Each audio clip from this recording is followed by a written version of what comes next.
그때 세베대의 아들의 어미가 그 아들들을 데리고 예수께 와서 절하며 무엇을 구하니? 예수께서 가라사대 무엇을 원하느냐? 사실 이 질문이 어떤 세베대와 요한에게 이렇게 주어지는 이렇게 말이라고만 생각하면 안 되겠어요. 우리는 이 질문을 이렇게 생각해야 될 것 같아요. 예수님의 나라, 예수님이 통치하는 세계, 정말 하나님의 나라를 예상을 하고 예수님이 영원히 우리의 그 왕으로서 또 우리의 주님으로서 통치하는 그 세계에서 정말 우리 개개인이 원하는 게 뭐냐? 무엇을 원하느냐? 이 질문은 진실로 그리스도인에게 꼭 필요한 신앙이라는 것, 신앙이라는 것이 무엇인지를 분명하게 정립하게 하는 그런 질문이라고 할 수 있습니다. 무엇을 원하느냐? 신앙이란 말이 뭔 말입니까? 한자로 믿을 신자에 우러를 앙자잖아요. 믿음 안에서 우러러보는 게 뭐냐? 비전입니다, 비전. 뭘 보고 있느냐? 무엇을 원하느냐? 그 무엇을 원한다는 하는 그 원하는 것 속에 자신이 답을 할 수 있어야 돼요. 아무것도 그냥 원하는 게 없고 그냥 천국만 가면 되지 굳이 원하는 게 있어야 될까요? 이런 식으로 생각하고 있으면 이분은 신앙이 없는 분입니다. 구원은 누구에게나 동일하게 주어지는 하나님의 은혜지만 신앙을 세우는 것, 신앙을 정립하는 것은 철저히 개인적인 것입니다. 내 믿음대로 될지라. 신앙적인 믿음, 신앙적인 그 자신의 이 간구함이 정립이 되어 있을 때, 또 그거에 대한 믿음이 있을 때, 그 믿음대로 되게 되어 있는 게 우리의 미래거든요. 그래서 우리는 이 질문 앞에 진지하게 한번 고민을 해봐야 돼요. 과연 내가 하나님의 나라에서 원하는 게 뭘까? 원하시는 거 있으세요? 이걸 답을 해보셔야 됩니다. 집에 가서 한번 곰곰이 이렇게 적어볼 필요가 있어요. 내가 과연 무엇을 원하고 있지? 이것이 명확한 사람이 바로 신앙이 명확하게 세워진 사람이라고 할 수 있는 거죠. 우리가 이제 성경의 가장 중요한 주제가 이제 영생이라는 단어잖아요. 한마디로 얘기하면 영생입니다. 그런데 영생이라는 단어의 의미를 묵상하다 보면은 그 속에는 우리가 좀 구분해야 될 것들이 몇 가지 있어요. 어떤 분이 영생이라는 단어를 글자 그대로 그냥 영원히 산다, 그래서 이렇게만 생각을 하는 분이 계신 것 같아요. 사실 바꿔 생각해 보면 지옥에서도 영원히 살아요. 성경에서 말하는 영생은 영원히 산다는 개념이 아닙니다. 단지 그것이 아니에요. 지옥이 아닌 어디서 영원히 살아야 돼요? 천국에서 영원히 사는 겁니다. 그래서 영생이라는 단어 속에 첫 번째 구원이라는 단어가 들어가 있는 거예요. 그래서 이 지옥이 아닌 심판에서 구원을 받고 천국에서 영원히 사는, 그래서 구원이라는 단어가 들어가 있고, 또 영원히만 산다는 개념이 아니라 그 속에 천국에서 영광스러운 삶이 예비되어 있다. 그래서 이 하나님과 같이 돼요. 그리스도와 같은 그 영광의 위치에서 영생을 누리는 거예요. 그래서 두 번째 주제가 영광입니다. 그래서 구원과 영광이라고 하는 것이 이 영생이라는 단어 속에 들어가 있는 거죠. 디모데후서 2장 10절의 말씀과 같이 예수 그리스도 안에 있는 그 구원을 영원한 영광과 함께 얻게 하려 합니다. 그래서 구원과 영광이라는 것이 그 영생이라는 단어 속에 들어가 있는 거예요. 구원은 초림의 메시아, 초림하신 예수님이 이미 끝내신 거예요. 다 이루었다. 이제 남은 것은 영광에 관한 내용이죠. 예수님이 재림하실 때 우리에게 주시고자 하시는 것이 바로 영광입니다. 예수님은 왜 재림하시느냐? 우리를 영화롭게 하기 위해서 오시는 거예요. 그래서 우리가 이제 초림의 메시아를 통해서 구원을 받았고, 이미 또 받아야 되고, 아직 못 받은 분은 그 받고, 두 번째는 이제 그게 다가 아니라는 거예요. 영광이라는 게 있기 때문에 그 영광을 위해서 준비해야 될 것, 바로 신앙을 세우고 신앙 안에서 그 영광에 합당한 자로 나아가야 됩니다. 그래서 신앙생활이라는 게 그래서 필요한 거죠. 그리고 구원과 영광 속에 또 하나가 필요한 게 있어요. 그게 바로 사랑입니다. 이 하나님의 그 처음부터 인간을 향한 뜻, 그리고 우리에게 원하는 그 율법의 완성이 바로 사랑이거든요. 우리가 천국에서 영생을 누리고 영광 가운데 영생을 누리는데 결과적으로 우리는 누구와 영생을 누리는 겁니까? 예수님과 영생을 누리는 거예요. 그러니까 우리에게 진짜 필요한 건 뭐냐면 예수님을 사랑할 수 있어야 돼요. 예수님을 사랑하지 못한다면은 그게 사랑하지 않는 존재와 그것도 영원히 살아야 된다. 이게 얼마나 이게 힘들겠어요. 천국이라는 어떤 그 개념, 또 영광이라는 개념, 그것도 중요하지만 사실은 더 근본적인 것은 내가 나를 사랑하느냐, 그 주님을 사랑하는 거거든요. 그래서 이런 사랑에 대한 답을 할 수 있어야 돼요. 그것은 당연한 겁니다. 그래서 그런 그 많은 부분들, 주님께서는 그것을 우리에게 계속 이렇게 알기를 원하시는 것 같습니다. 그래서 그런 어떤 세 가지의 그 질문, 그 앞에서 우리는 좀 진지하게 생각해 봐야 돼요. 가장 첫 단추는 내가 예수님을 어떻게 생각하는가, 예수님은 내게 있어 어떤 존재인가에 대한 명확한 답을 세우고, 그리고 두 번째는 그 예수님의 나라에 대해서 진지하게 한번 고민을 해봐야 돼요. 정말 예수님의 나라가 곧 임할 텐데, 예수님이 이제 왕으로 이제 영원히 나와 관계된 모든 것을 통치하실 텐데, 나는 그 주님의 나라에서 과연 원하는 게 뭘까?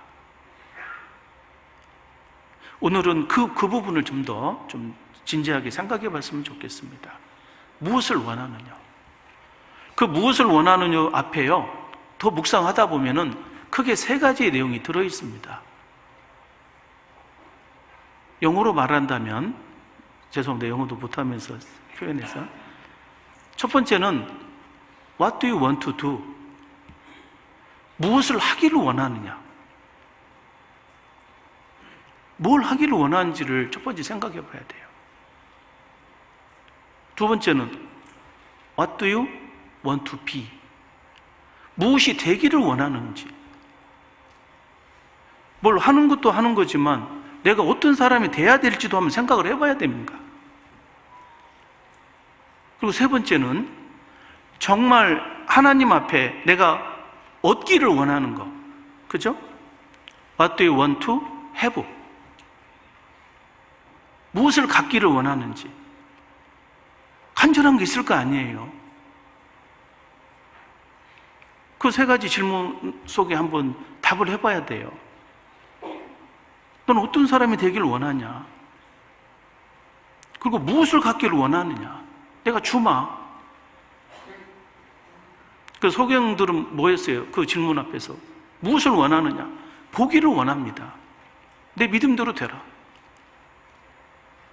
내가 원하느니 나음을 받으라.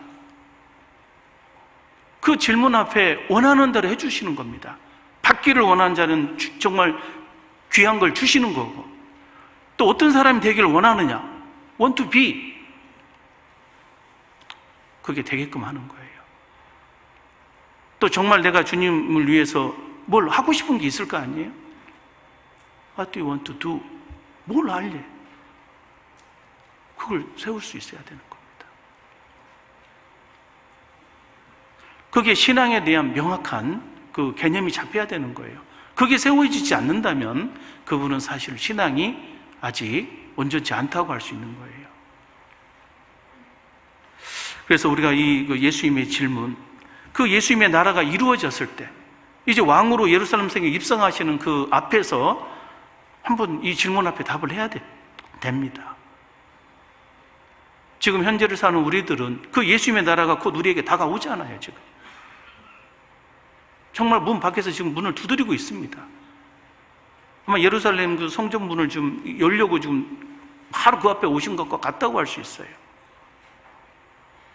그 앞에서 정말 우리는 그냥 아무 생각 없이 그냥 뭐 좋은 것이 있겠지, 뭐 좋은 거 주시면 좋고, 뭐 없으면 뭐 말고, 이런 식으로 이렇게 생각하면 안 돼요. 이 야고보와 이 요한이 사실은 훌륭한 사람입니다. 이 사람의 자세가 좋은 거예요. 다른 제자들도 그런 마음이 있었어요. 그래서 천국에서는 누가 크냐 막 서로 얘기를 하고, 보니까 이렇게 예수님이 누구를 더 좋아하시는 것 같고 막 이런 거 얘기하면서 막 얘기합니다. 근데 아무도 여기에 대해서 정말 원하는 것을 얘기를 안 했어요. 근데 이 야고보와 요한은 얘기를 하러 온 거잖아요. 다른 성경에 보면은 살로메가 아닌 제자들이 한 것까지 표현이 되어 있잖아요. 그래서 그들이 원하는 게 있는 거예요. 무엇을 원하느냐? 이 신앙에 대한 갈망, 그 비전, 그것이 반드시 있어야 됩니다. 우리가 이제 신앙을 살아가다 보면, 어떤 신앙생활을 하다 보면은요, 과거의 어떤 일에 매여 있는 경우가 가끔 있고, 또 어떤 현재의 어떤 상황 속에서 명확하게 판단을 못할 때가 있습니다. 그리고 심지어 어떤 사람은 미래에 대해서 생각 자체를 안 하는 사람이 있어요. 그러나 앞서간 인생을 살아본 사람들이 하는 얘기가 있습니다. 과거는 이미 지나간 거다. 무슨 일이 있었든지 간에 과거에 매이지 말라는 겁니다. 우리가 그동안 어떻게 살아왔든지 간에, 또 그동안 어떤 어려움 속에, 혹은 어떤 실수와 어떤 잘못된 삶 속에 문제가 있었다 하더라도 그건 과거인 거예요. 거기에 매여 있을 이유가 없는 겁니다. 어떤 사람은 과거의 어떤 슬픔, 혹은 과거의 어떤 잘못, 뭔가 이렇게 그런 것에 매여 있어서 우울해 있는 거예요. 나는 안 돼. 나는 어떻게 할 수가 없어. 그러면 안 됩니다. 우리는 과거에 매여가지고 신앙적으로 이렇게 주저앉아 있어서는 안 돼요. 과거는 과거일 뿐이에요. 비록 잘못한 게 있다 하더라도 그건 하나님께서 이제 판단하실 거니까 그냥 묻어둬야 됩니다. 그게 지혜예요. 중요한 건 현재입니다. 현재. 또 어떤 분은 이제 미래에 대해서 꿈이 없는 사람이 있어요. 올해 새로운 계획 해봤자 또 작년에 하는 거 보니까 올해도 그냥 계속 좀 어영부영 하다가 그냥 다 지나가겠다. 이런 어떤 매너리즘에 빠져 있는 분이 계실 수 있어요. 그러면 안 됩니다. 절대 미래는 결정되어 있는 게 아니에요. 어떤 사람 운명론적으로 이렇게 생각하는 분도 있어요. 나는 이것밖에 안 되나 보다. 노력해도 이 정도밖에 안 되겠지. 안 그렇습니다. 미래는 절대 결정되어 있는 게 아니에요. 오늘 본문에서도 나오잖아요. 누가 내 아버지 좌우편에 설지 것은 내가 줄 것이 아니다. 내 아버지께서 누구를 위하여 예비하셨든지 그들이 얻을 것이라. 여러 가지 의미가 있지만 결정되어 있는 게 아니에요. 그래서 우리가 미래에 대해서는 결정되어 있는 게 아닌 겁니다. 어떤 자신의 어떤 생각 속에 갇혀서 미래를 이렇게 접어버리지 말고 현재가 중요한 거예요. 현재. 현재라는 말이 이제 프레젠트, 뭡니까? 현재라는 단어도 있지만 원래 그 의미가 선물이라는 뜻도 있잖아요. 그죠? 현재는 선물입니다, 진짜. 올 한 해가, 혹은 오늘이라는 시간이, 하루가 영원을 어떻게 결정할지 몰라요. 그래서 하루하루의 삶을 정말 하나님이 주신 은혜이자 또 기회의 시간이다, 선물이다, 이런 자세를 가지고 하나님 앞에 무엇을 원하느냐, 이 질문 앞에 신앙을 세워야 되겠습니다. 정말 하루하루를, 또 한 해 한 해를 하나님의 선물이라는 분명한 내용 속에서 준비하는 사람은 실제 모든 게 선물이라는 것을 알기 때문에 즐겁게 살 수가 있고, 또 비전 속에, 신앙 속에서 힘있게 살 수가 있어요. 그리고 정말 그런 사람이 주님을 기뻐하는 삶을 살 수가 있는 것입니다. 그래서 무엇을 원하느냐, 이 질문은 분명히 하나님이 주시겠다는 거예요. 주님께서 들어주시겠다는 겁니다. 그리고 내 믿음대로 될 것이다. 이 분명한 진리의 말씀을 무시해버린다면은 마치 복음을 무시하고 사는 세상 사람과 다를 바가 없어요. 세상 사람들은 다 이루어놨는데 그걸 무시하잖아요. 결국 그 구원의 은혜를 얻질 못하는 겁니다. 무엇을 원하느냐라는 이 질문 속에는 주님께서 주시겠다는 겁니다. 그리고 내 믿음대로 될 것이다. 그런데 원하는 게 없다라는 거예요. 이건 그 엄청난 약속을 무시하는 것과 같은 겁니다. 그래서 신앙은 반드시 세워야 되는 거죠. 무엇을 원하느냐. 그래서 우리가 정말 그 신앙의 갈망, 간절한 이 원함이 있어야 되는 거죠. What do you want? 뭘 원하느냐? To be, 무엇이 되기를 원하고, 또 to have, 무엇을 갖기를 원하고, 또 to do, 무엇을 하기를 원하느냐. 이 세 가지의 질문 앞에 우리가 자신의 뜻을 정하는 게 필요하겠습니다. 그리고 또 하나는 이것이 또 하나님 앞에 합당한 거예요. 하나님은 우리 모든 개개인에게 바라는 게 있습니다. 하나님의 명확한 뜻, 그건 바로 우리가 열매를 맺기를 원한다는 거죠. 요한복음 15장을 찾겠습니다.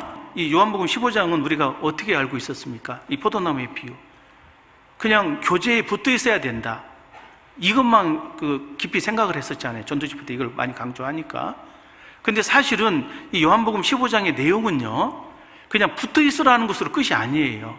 이 말씀의 의도가 뭐냐면은 열매를 맺으라는 겁니다. 그 예수님의 그 유언이 열매 맺으라는 거였어요. 물론 붙어 있어야 열매를 맺죠. 붙어 있는 건 당연한 거고, 붙어 있는 이유가 뭐냐? 열매를 맺기 위해서 붙어 있는 거예요. 그래서 15장 1절에 보면은 내가 참 포도나무요 내 아버지는 그 농부라. 물은 내게서 과실을 맺지 아니하는 가지는 아버지께서 이를 제버리시고 무릇 과실을 맺는 가지는 더 과실을 맺게 하려 하여 이를 깨끗게 하시느니라. 사실 이 포인트는 1절 2절입니다. 열매를 맺지 않으면 안 되는구나. 우리가 구원받은 이후에 하나님의 뜻은 열매를 원하는 거예요.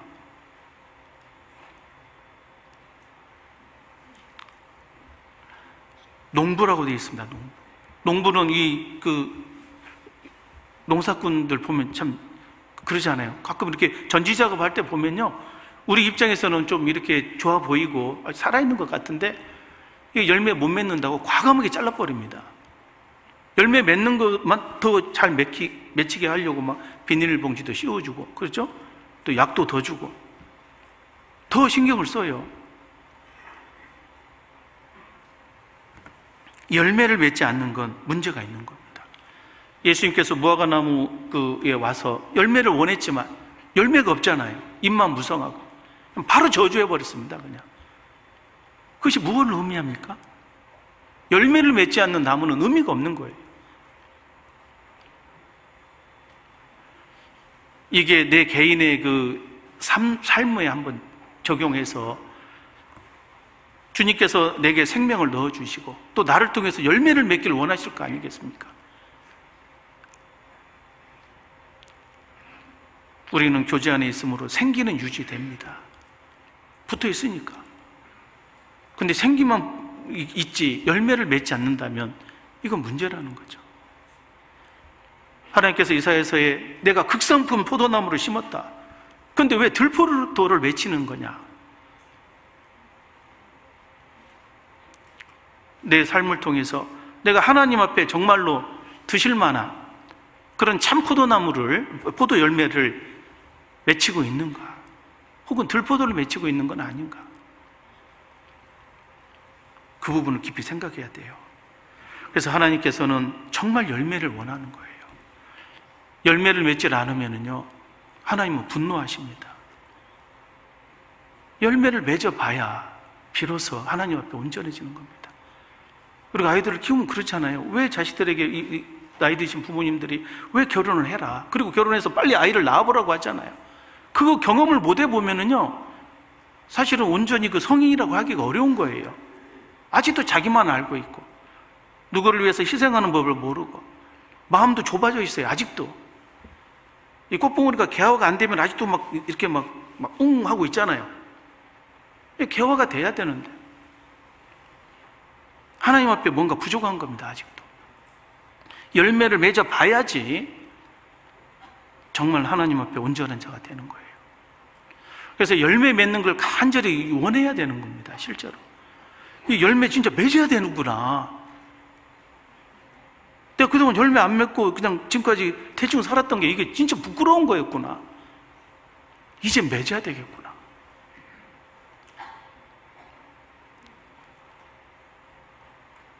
그 열매를 맺어야 됩니다.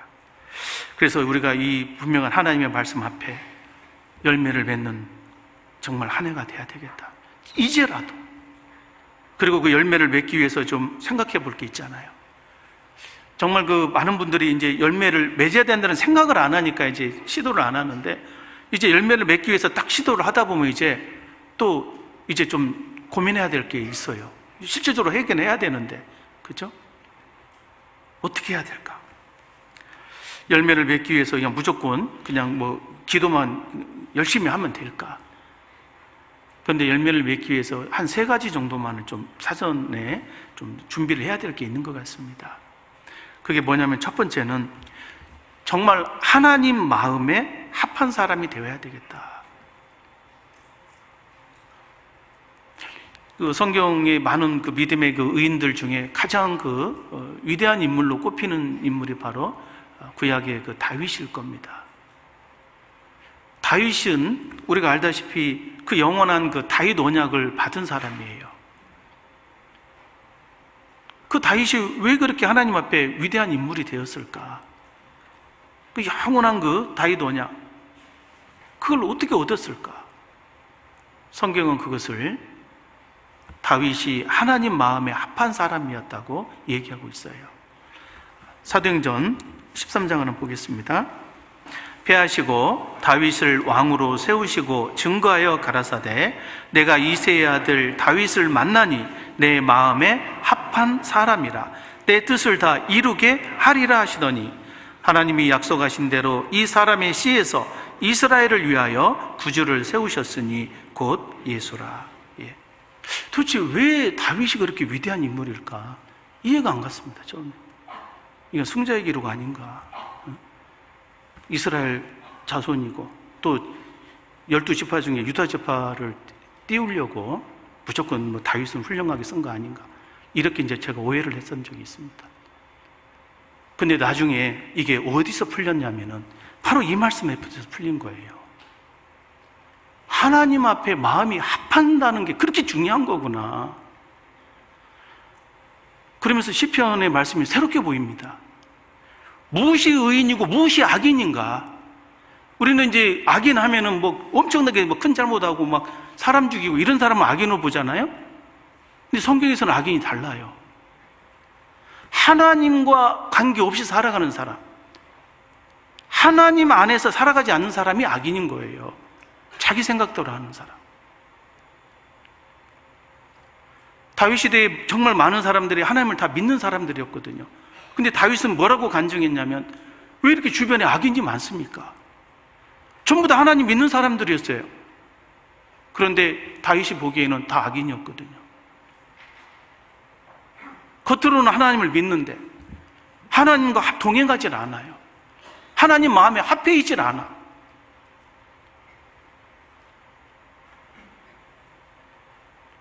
대부분 다 사울이었습니다. 사울도 분명히 선지자였고 하나님을 아는 왕이었고 또 구원받은 사람의 모습이기도 합니다. 사울은 천국 갔을 겁니다. 틀림없이. 그러나 사울은 악인이라고 칭해져요. 왜? 구원받았는데 하나님과 동행을 안 해요. 후회는 하는데 회개를 안 해요. 하나님께서 계속 다윗을 세우려고 하고 자기를 죽여버리려다 참고 이것도 다 아실 겁니다. 알았던 겁니다. 사울도. 그래서 이러면 안 되지, 이러면 안 되지. 그런데 사울이 진정으로 하나님 앞에서 회개한 건 없어요. 오늘 보니까 와, 내가 사울이구나, 내가 에서였구나, 이게 마음에 이렇게 깨달아지는 겁니다. 비록 사람 보기에는 좀 부족한 듯 보여도 야곱과 같이 정말 하나님의 나라를 소망하고 하나님의 나라에 대한 강렬한 그 복을 받기를 원하는 마음, 그것이 진짜 중요한 거였구나. 그리고 다윗과 같이 어떤 어려움이 있어도 하나님을 떠나지 않아요. 신전의식이라고 하죠. 코람데오. 시편 16편 8절에 내가 여호와를 항상 내 앞에 모심이여 그가 내 우편에 계심으로 내가 요동치 아니하리로다. 징계를 받든지 어떤 어려움이 생기든지 항상 다윗은 하나님 앞에서 생각을 했던 거예요. 그 자세입니다. 그 자세. 하나님과 마음이 합해 있어요. 우리가 주님과 영생을 누리는 자로서, 누려야 할 대상으로서 무엇이 필요할까요? 마음이 합해야 되는 겁니다. 그리고 두 번째는 사울을 통해서도 교훈을 받을 수 있어요. 좀 전에 말씀드린 것 같이 진정한 회개를 실천해야 됩니다. 회개를 해야 돼요. 많은 분들이 회만 하고 개를 안 합니다. 구원 안 받는 사람 이렇게 교훈할 때도 회만 하고 개를 안 한다고 많이 우리가 이렇게 교훈하잖아요. 근데 실제 우리의 신앙도 마찬가지인 것 같아요. 왜 내게 복이 없냐고요. 왜 나에게 뭔가를 주시지 않냐고요. 우리의 신앙 안에서 우리가 정말로 고쳐야 될 게 있잖아요. 후회는 항상 해요. 말씀 들을 때마다 후회되죠. 뭔가 깨달을 때마다 후회가 되고. 근데 행동이 안 바뀌고 있어요. 개를 안 해요. 무엇을 원하느냐? 그걸 진짜로 하길 원한다면 회개하셔야 돼요.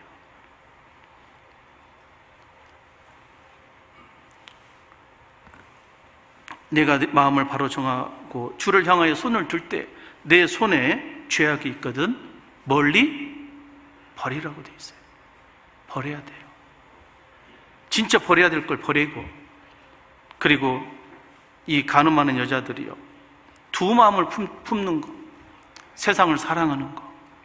물론 우리가 세상을 벗어날 수는 없지만 목적을 새롭게 해야 됩니다. 한 마음을 품어야 돼요. 개를 해야 돼요. 그래서 내 삶 속에 고쳐야 될 거 한번 쭉 적어보시면 됩니다. 쭉 적어보면 막 그 A4지에 앞뒤로 쭉 적을지도 모르겠어요. 그 중에 날마다 기도하면서 내가 고쳐야 될 게 뭔가 한 3가지, 내가 하지 말아야 될 것 3가지, 해야 될 것 3가지. 그러니까 3개 금지, 3개 준행, 3금 3준 해가지고 금지할 것 3개, 준행해야 될 것 3개.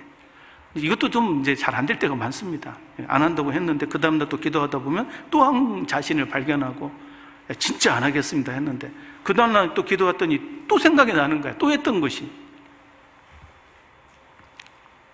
그 속에서 이제 의로운 분노가 올라오는 거예요. 민수기 25장에 보면은 계속 간음하는 그 모습을 보면서 이 비나사라는 그 아론의 후손이 간음하는 그 시므이하고 고섭인가요? 가서 창으로 찔러 죽여버리잖아요. 자기 그 심령 속에 그 육신의 그 간음하는 기질이 있는 거예요. 계속 안 바뀌어 이게. 그 의로운 분노, 하나님의 질투, 그것으로 자신을 금해야 될 게 있을 겁니다. 3개가 많다면 하나라도, 1금 1준이라도 정말로 금해야 될 걸. 내 자신에 대해서 의로운 분노의 창을 찌를 수 있어야 되겠어요. 그리고 준행해야 될 거. 이건 진짜 해야 된다. 내가 이것만큼 꼭 해야 되겠다. 그런 마음으로 하루하루 이렇게 기도하고 준행하다 보면 반드시 하나님께서 우리를 축복해 주실 겁니다. 그리고 마지막에는 그 일을 할 때 마음을 확정하는 게 중요할 것 같아요. 마음을 확정하는. 시편 57편 7절에 하나님이여 내 마음이 확정되었고 확정되었으니 내가 노래하고 찬송하리이다. 이 마음을 확정하는 것, 저번째 수요 말씀도 들으셨죠? 그 확정하는 게 중요한 거예요. 마음에 딱 확정을 하면은요, 마음이 오히려 뿌듯해집니다. 아직 계획 안 세운 분들도요, 뭔가 이렇게 계획을 세우잖아요. 계획을 치밀하게 제대로 세우면은 계획 세운 그 자체만으로도 마음이 뿌듯해요. 아직 하루도 시작 안 했는데 뭔가 막 이룬 것 같아요. 그러다가 또 며칠 지나면 또 계획이 많이 흐트러지죠. 근데 그 걱정할 거 없어요. 2번, 3번까지 계획을 수정하다 보면요, 그 계획이 실천 가능하게 바뀝니다. 실제 그래요. 보통 그 연초에 그 계획들 다 세웠을 거 아닙니까? 지금 그대로 가시는 분도 있을 거고, 어떤 분은 좀 이렇게 잘 흐트러져 갖고 진행이 안 될 분도 있을 거예요. 그런데 그것을 다시 한번 계획하고, 또 한 번 정도 더 한 번 다시 계획을 하다 보면 이게 실천 가능한 그 계획으로 바뀐다니까요. 올해는 내가 진짜 성경을 한 좀 작심하고 읽어보겠다고 해가지고 막 하루에 20장씩 읽는다고 이렇게 계획을 했는데, 며칠 지나다 보니까 지금 뭐 20장 해서 한 달 지나면 지금 뭐 수백 장을 읽었어야 되는데 아직도 10장도 못 읽었어요. 그러면 다시 이제 조정을 해야 돼요. 계속 그렇게 계획만 하고 있으면 안 되고. 그래서 내가 20장은 아니더라도 한 3장, 4장은 읽어야 되겠다. 이렇게 조정하다 보면 진행이 된다니까요. 그래서 실제 하면 돼요. 전도에 대해서도 막 올해는 내가 막 10명 해야 되겠다 했는데 하다 보니까 한 달에 1명씩 전도해야 되잖아요. 10명 하려면. 아직 누구 찾아가지도 않았네. 그럼 바꿔야 돼요, 마음을. 사실은 전도는 발로 하는 거잖아요. 찾아가는 게. 한 달에 한 번은 누구를 꼭 찾아가야 되겠다. 무슨 일이 있어도 찾아가야 되겠다. 이런 자세를, 계획을 새롭게 조정해서 진행하면 됩니다. 그리고 이걸 정말 해야 되겠다 마음에 딱 확정하면은 이제 마음이 이렇게 힘을 얻고 또 기쁨이 찾아오게 됩니다. 그래서 우리가 오늘 하나님 앞에서 정말 신앙을 바로 세워야 되겠다. 무엇을 원하느냐, 내가 무엇을 하기를 원하는지, 또 무엇이 되기를 원하는지, 또 주님께 정말 바라는 게 뭔지, 무엇을 갖기를 원하는지를 깊이 생각해보고 또 내 앞에서 그 명확한 신앙의 기준을 세우는, 그리고 그걸 실천해가는 한 해가 됐으면 좋겠습니다.